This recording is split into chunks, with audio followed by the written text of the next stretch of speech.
Getting ready to do some cleaning. Well, actually, I'm already cleaning.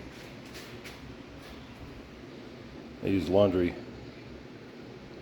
super washing soda by Arm & Hammer. Got a propane cooker.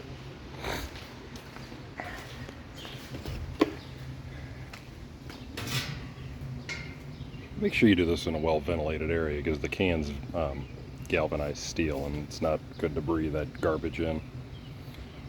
But you want to get this water near boiling. That's how the hot tanks do it nowadays at the machine shop. Or the machine shops do it, rather. We can't use harsh chemicals anymore for EPA reasons. And once I get everything all cleaned up, I'll pull it out and I'll show you. Everything just washes right off, all the garbage, and then makes cleanup a lot easier. Now, I just got done wiring the fog lights on the 79. They don't look the prettiest, but free is free. This crank was sitting in the pot using the washing soda. I just pulled it out and hit it with some hot water real quick.